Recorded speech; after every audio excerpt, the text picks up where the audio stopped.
tonight on American flag and its etiquette. Is that correct? I'm going to be speaking tonight on the American flag in the Civil War. Oh, in the Civil War. Oh, Al, you didn't tell me that. Okay, go for it. All right, perfect. Hello, my name is Andrew Ruocco. I'm the patriotic instructor for the Frederick Lander Post 5 in Lynn. And I love our nation and its flag. Like me and everyone here, many veterans organizations and patriotic communities know the importance of the U.S. flag. And a lot of pride and tradition surrounds the flag today. And most of it has come from a history of being held up in warfare. So today's flag, our beautiful colors, can be seen waving over groups like the Sons of Union Veterans and veterans organizations and veteran groups during parades in the form of a color guard. I know that I've had the personal honor of being a rifle guard for our color guard. But where did this tradition descend from? Flag bearers have been used in the military and in military operations since even the times of the Romans. Of course, they didn't use a flag, but rather something known as an aquila. And that was a golden eagle mounted on a staff, which all soldiers could see during combat. Back then, it represented the spirit of Rome. In American history, flag bearers were initially used in our Revolution, with regimental colors on display above revolutionaries on the battlefield. Unlike the Civil War, American regimental colors did not have a standard design. Some had symbols and slogans, while others bore the regimental number and state they were raised in. Later in American history, during the Mexican-American War, the national colors were also added to use on the battlefield. And prior to this, most flags bore the insignia of the American eagle with the regimental numbers on a ribbon below it. This design became the standard for Union regimental colors. Of course, this tradition of color bearers continued through American military history, and eventually to the Civil War, where both the Union and the Confederacy took pride in displaying their flags on the battlefield. Continuing from the tradition set by the Mexican-American War, the Union Army used both regimental and national flags, while the Confederate Army used only one flag per regiment, often with the marking to display their unit. So what were the main reasons for flag bearers? Of course, there were a number of reasons that went into why color bearers were used in European-style line combat, which is what was implemented in the first part and later on in the Civil War. The first reason was organization in the name of grand strategy. During the Civil War, communication was incredibly difficult. A front line could span a few miles, and without direct ways of communication like radios today, it became difficult for a commander to know where his units were stationed on the battlefield. Additionally, the long lines of blue on a battlefield were hard to differentiate by unit because of vastly similar uniforms, with only smaller details like headwear altered by unit. One notable example would be the stovetop hats worn by the Iron Brigade members. But these details were far too small to be noticed on such a large scale. For a general, it was absolutely essential that he have some sort of visible marker as to where his military positions were.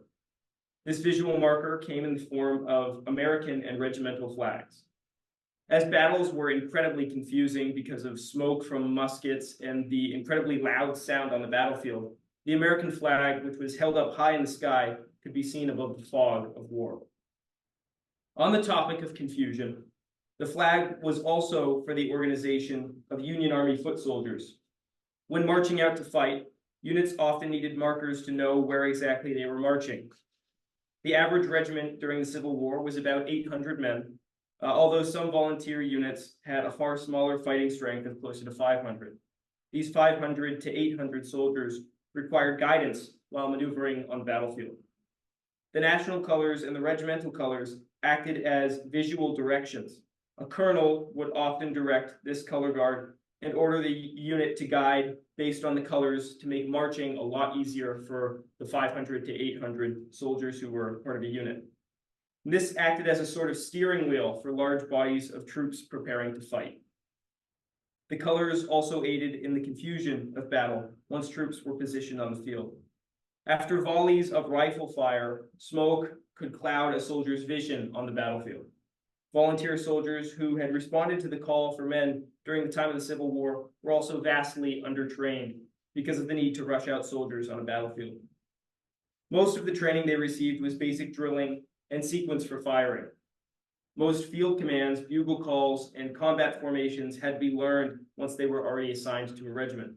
And this led to instances of soldiers being completely lost when it came to fighting on battlefields.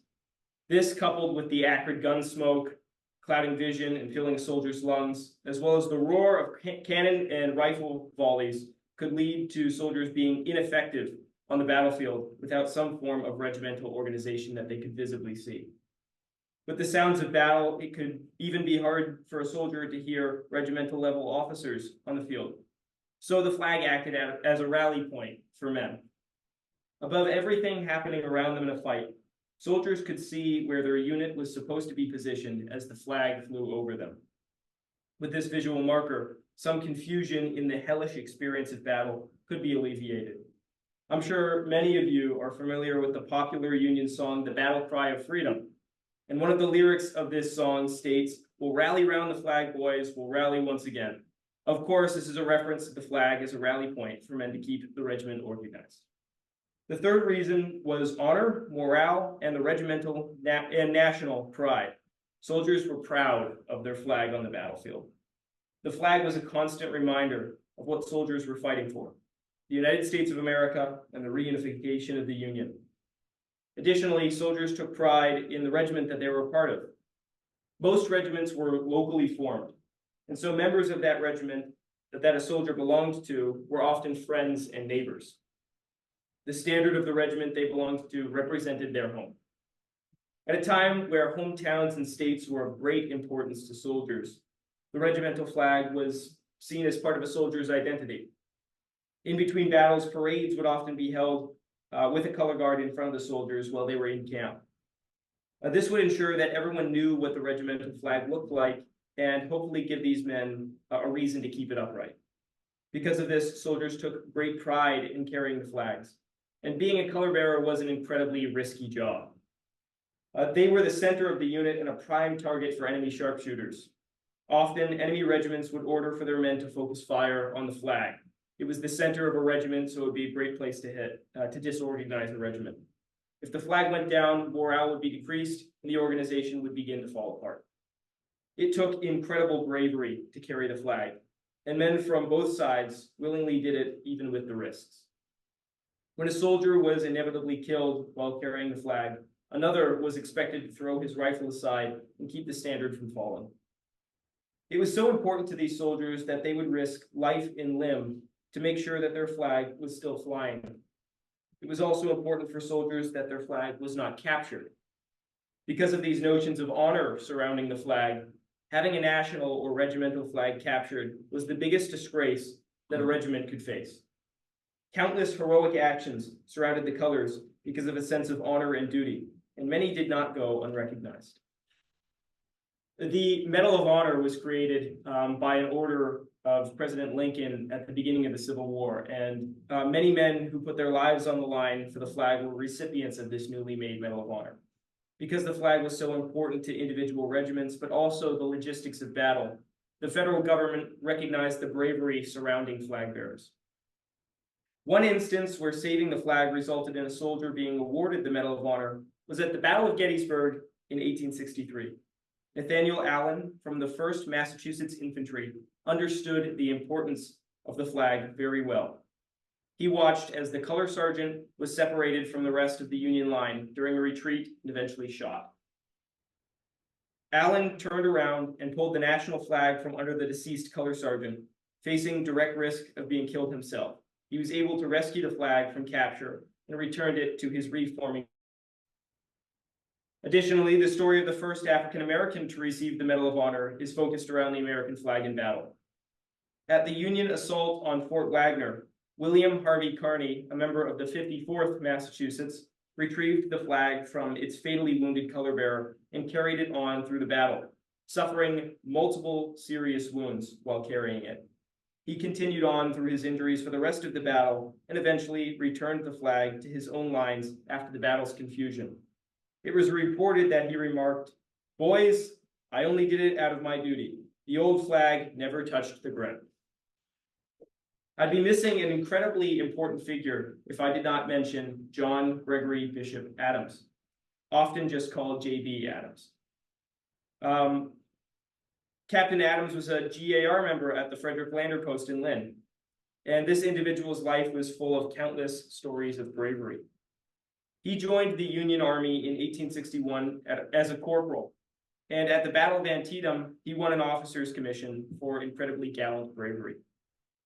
Adams received his Medal of Honor on December 13th, 1862, during the Battle of Fredericksburg. At the time, he was serving with the 19th Massachusetts as a lieutenant. His Medal of Honor citation reads as follows: "He seized 2 colors from the hands of a corporal and a lieutenant as they fell mortally wounded, and with a color in each hand advanced across the field to the point where the regiment was reforming on those colors." It should be noted that the 2 colors he seized were both regimental and national colors, acting as a full color guard alone. At Cold Harbor, he was captured as a prisoner of war, and he stayed imprisoned for 9 months. After the war, he was incredibly active in the GAR, and was even elected as the Grand Army of the Republic Commander-in-Chief in 1893. The last Medal of Honor story regarding the flag that I'll share with you all today is the story of Thomas W. Custer, the younger brother of General George Custer. Thomas Custer is the recipient of 2 Medals of Honor. He is the first person in military history to receive such a decoration twice.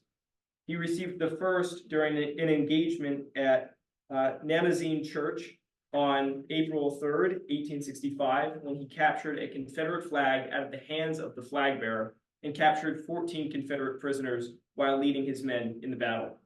Only 3 days later, at the Battle of Sailor's Creek, Thomas Custer captured 2 more Confederate flags while on his horse after being shot in the face and having his horse shot out from under him. Custer did not receive his Medals of Honor for carrying the U.S. flag, but he brought disgrace to the Confederates for capturing theirs. Before I move on, it should be made clear, out of the 1,527 Medals of Honor awarded for action in the Civil War, more than half were for capturing the flag of an enemy force or preventing one's own flag from being captured. The last topic that I'll share is a story that I'm certain most, if not all, of the individuals here today are familiar with, and that story is The Red Badge of Courage. It's my favorite book. The story of The Red Badge of Courage follows a young soldier named Henry Fleming and does an outstanding job of showing the importance of the flag in battle. In the story of The Red Badge of Courage, Henry Fleming flees from battle out of the confusion and cowardice on the first day of fighting. After rejoining his unit by claiming he was separated in the heat of the fight, he is determined to make it up to himself. On the next day of fighting, Henry's unit is ordered to make a charge. And during this part of the story, Henry is crossing an open field as he watches the color bearer next to him take a bullet. Without thinking, Henry threw his rifle aside and grabbed the staff of the flag, at the same time that a friend of his does. For a brief moment, the two fight over who gets to carry the flag. And keep in mind, it's a great honor to be able to do so. And after this small struggle, Henry is able to take the flag and lead the charge forward. At this time, the regiment, charging across the field, forms a spearhead with Henry at the tip, carrying the flag. He and the colors lead the way for the rest of the regiment as they run directly into a Confederate line positioned behind a stone wall. All the while, men are dying around Henry, but he continues forward with immense bravery. He charges forward in this scene without hesitation, and it is noted by the author that he sets his sights on the Confederate colors and charges directly towards them with the hopes of striking them down. Once his regiment crosses over the wall, hand-to-hand fighting ensues, and Henry's friend, with the help of Henry, kills the Confederate color bearer, scattering the Confederate line and leading to a victorious triumph of Henry Fleming's unit. Stephen Crane, the author of The Red Badge of Courage, describes the capture of the Confederate flag as this: "The youth's friend went over to the obstruction in a tumbling heap and sprang at the flag as a panther at prey. He pulled at it and wrenched it free, swung up its red brilliance with a mad cry of exultation, even as the color bearer, grasping, lurched over in a final throw and stiffened convulsively, turning his dead face to the ground."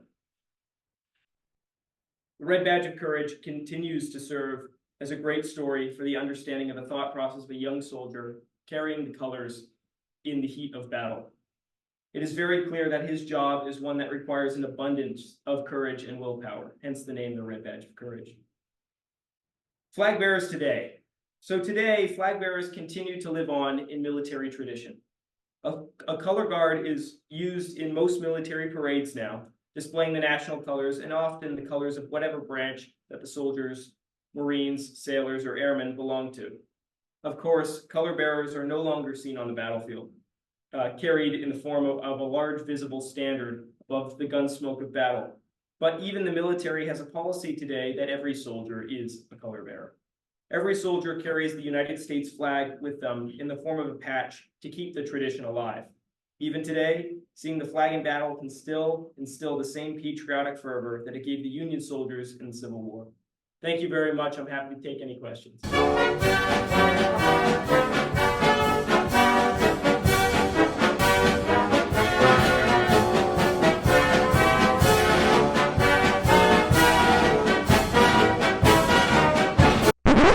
So we have a stand-in who I'm very happy to announce that he's has been not accepted yet, but has interviewed and had letters from Congress and Senate and whatever to the U.S. Naval Academy, hopefully the U.S. Army Academy. I don't know why you didn't go to the Air Force, because I'm an old Air Force guy, and I kind of missed that one there for you. But and also the VMI, and you interviewed at VMI, right? Yes, sir, I did. Yeah. How did it go? It went really well. It went very well. I did an overnight there, did an interview, and I think they liked me, so I should hear back fairly soon. Very good. Which one of the three do you think you're going to grab at? So I actually got the congressional nomination for West Point and then 2 for the Naval Academy. So I'm waiting to hear back from those. I'm gonna keep saying that I've got a good chance of getting in, so I don't put any bad energy into the air, I guess. I hope I can get into those, and if I don't, I'd be very happy going to Virginia Military Institute. Yeah. Okay. Well, I just want to say congratulations, not too prematurely, but Thank for you. wherever you end up going, congratulations. Very And much. I know that you will make us very proud. Thank you. And I'm saying this, you are following in the footsteps of a young man of about 30 years ago, who was a member of the Boston Round Table, who also went off to the military and ended up submarine service, Al? What are you talking about? You don't remember? I can, yeah, the young kid that well, anyway, I'll have to stop right now because I can't think of his name. I'm having a hard enough remembering my own sometimes. But anyway, congratulations, and we wish you the best of luck on whichever way you go. Thank you. And thank you so much for stepping in tonight. Of course. Otherwise, we'd have to listen to Al or somebody like that tonight. So, are you still there, Al? I'm still here. All right. Can you hear me? Yep. All right. Anyway,